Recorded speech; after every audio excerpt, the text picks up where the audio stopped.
আমি একজন ভারতবর্ষের নাগরিক, বিশেষ করে পশ্চিম বাংলার নাগরিক।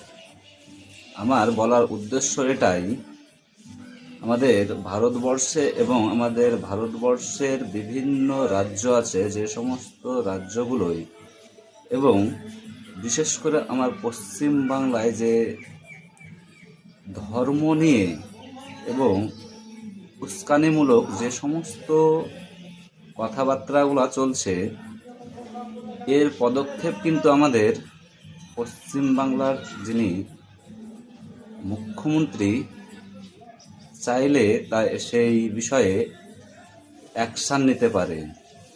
আমি অবাক হয়ে যাচ্ছি, বিশেষ করে দীর্ঘ কিছুদিন থেকে আমাদের পশ্চিম বাংলাকে কিছু ধর্মগুরু এবং রাজনৈতিক মহলের কিছু নেতা আছে, যে সমস্ত নেতারা আমাদের এই পশ্চিম বাংলাকে ধর্মীয় বিষয় নিয়ে বিভ্রান্ত করছে সাধারণ জনগণকে। আমার বলার উদ্দেশ্য একটাই, মাননীয় মুখ্যমন্ত্রী এবং আমাদের রাজ্যের প্রশাসন এবং জেলা প্রশাসনের কাছে আমার একটাই প্রশ্ন, বিশেষ করে এটাই বলার, বিগত কয়েকদিন থেকে দেখা যাচ্ছে কিছু গেরুয়া শিবিরের উগ্রত্ববাদী বিধায়ক যারা আমাদের এই পশ্চিম বাংলার জনসাধারণকে হয়রানি করছে, বিশেষ করে ধর্মীয় বিষয় নিয়ে। আমি একটা কথা জানতে চাই, গত 2-1 দিন আগে যে ঘটনাটা ঘটলো, একজন দেহরক্ষী এবং সিকিউরিটি গার্ড,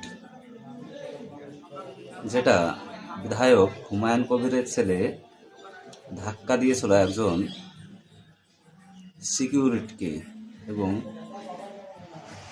হুমায়ুন কবিরের দেহরক্ষীকে, এ নিয়ে কিন্তু 24 ঘন্টা যেতে না যেতেই হুমায়ুন কবিরের ছেলেকে অ্যারেস্ট করা হয় আমাদের জেলা প্রশাসনের মাধ্যমে। আমার বলার উদ্দেশ্য এটাই, যদি আইন সবার জন্য সমান হয়ে থাকে, তাহলে আমাদের পশ্চিম বাংলায় বিশেষ করে দুজন ব্যক্তি আছে, যে দুজন ব্যক্তির নাম, একজন শুভেন্দু অধিকারী এবং অসীম সরকার। এরা বিজেপির বিধায়ক। এই বিজেপির বিধায়ক দুটো যেইভাবে আজ আমাদের পশ্চিম বাংলাকে অশান্ত করছে এবং পশ্চিম বাংলায় বিশৃঙ্খলা সৃষ্টি করছে, তাদের উপর এখনো আইনি পদক্ষেপ নেওয়া হচ্ছে না কেন? তারা বিজেপির নেতা বলে এবং বিজেপির বিধায়ক বলে, যদি আইন যদি সবার পক্ষে সমান হয়, তাহলে হয়তো ভালো হতো। এটা কেমন ধরনের হয়ে যাচ্ছে না, যে আমাদের এই পশ্চিম বাংলাটা একতরফা আইন চলছে? তাহলে এখানে কি বোঝা যাচ্ছে? আমাদের ভারতবর্ষ ধর্মনিরপেক্ষ দেশ।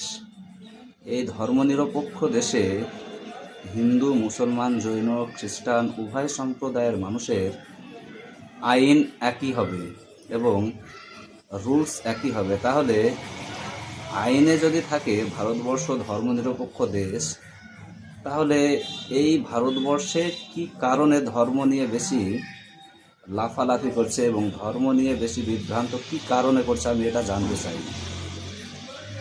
যদি একমত হন আমার কথায় এবং যদি আমার ভিডিওটা ভালো হয়, তাহলে অবশ্যই শেয়ার করে পাশে থাকার চেষ্টা করবেন।